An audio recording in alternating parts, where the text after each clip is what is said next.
was just kind of a loud pop, and then there wasn't really much going on for that. It was just kind of a loud pop, and then the pilot came out, checked things out, and then he announced that we had to divert to Cleveland, and that was really all that happened. What was the sense of panic, if any, on the plane? It was pretty tense because he announced there was a crack in the window, and that we still had pressure in the cabin, but that he wasn't sure how much longer we were going to have it. So. How close to the window about the recent incident that had happened as this was being announced? I was like 10 rows. I was like 10 rows ahead of the exact row that happened. It happened in the I think it was the exit row, and that obviously was I think on everyone's mind. So yeah. All right, guys. I gotta What's your name before you go, please? Chris Spiros. Can you spell Chris and Spiros? Chris, and Spiros is Speros. Thank you, Chris. Thank you. No, I'm from Chicago.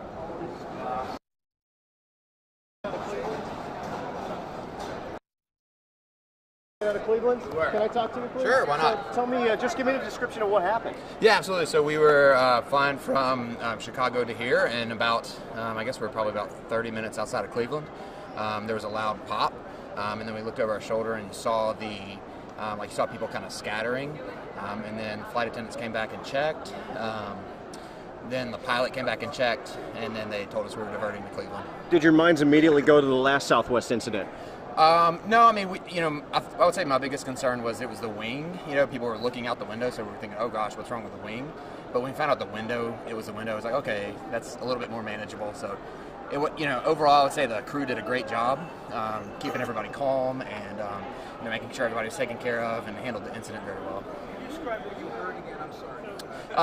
It was just a loud pop, and then people kind of scattered away from that window. It was about 5 rows back from where we were sitting. What's your name, please, sir? Richard Foshee. Can you spell that, please? Richard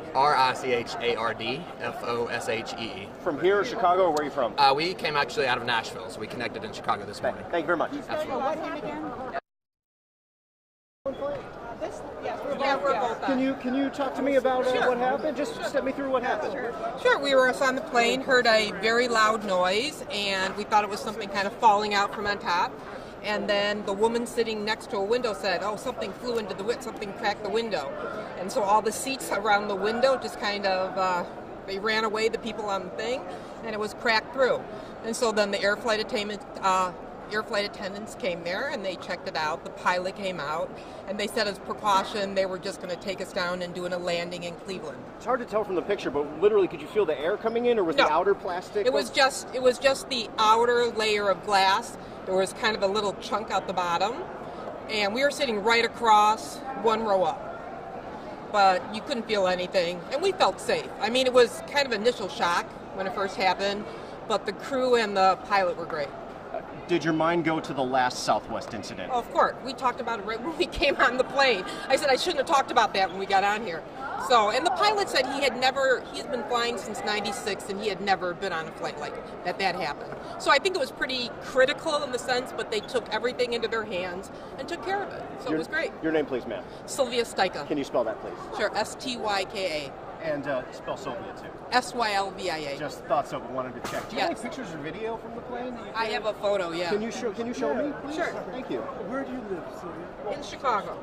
Chicago? From Chicago. Yes, from Chicago. All right. Where in the city? I live actually right downtown in Chicago. Okay. That's where I used to live when I went to school. Oh, yeah. I live right in the loop area on the lake. Oh, awesome. So. And what about you? I'm in Chicago also. Yeah. And your reaction? Can I? What it was, and they let us know right away what had happened, and just sort of said we knew that wasn't normal, but kind of looked around, and then they did a great job keeping us informed. They made decisive decisions. We landed in Cleveland. They got us onto another flight in a very fast, really very quick. Yeah, nobody was upset. It was very well done. They did a great job. Yeah. Were you scared though when you heard that sound and heard the window crack? Actually, when we heard the window crack, it was more of like a, what was that? And she's a little bit more nervous to fly. I fly a lot. I love Southwest. I've always flown Southwest. I'll continue to fly Southwest. I don't have any problems with it at all. They did a wonderful job handling it. We were very pleased with the way they took care of things. They let us know what was going on. They got us onto another flight. Obviously, they got us here safely. Pilots did a great job. It was wonderful. Can you believe an incident, not as bad as the other incident, but something similar? It's very unfortunate timing. Yeah. It's and a couple pilots when we were switching planes had said, been pilots for 40 years, never seen this happen before. So it's just unfortunate timing with the other event that happened. Yep. Unfortunately, it's his birthday today, so we're flying with him. And my mom said, "Don't let him sit next to the window," but we let him sit next to the window. And so we weren't the least bit worried about flying with Southwest. It didn't make us nervous in any way, shape, or form. So we're very pleased. Okay, perfect. Thank you, guys. Good trip. I believe we talked to your mother. It was your birthday. You're 49 today. Yes, sir. She was worried. Your mother. She's always worried about me. So, what was it like for you? The flight was nice. I mean, like I said, no issues. The staff on the airline was awesome. They told us what was going on, and once the pilot inspected it, Rachel Colby, made the RACHELCOLBY. Thank you very much, Rachel. I'm Henry with Pix, by the way. Landed in Pictures you Cleveland. care to share, by the way? Once we were there, Yeah, I've got a couple photos of the window itself.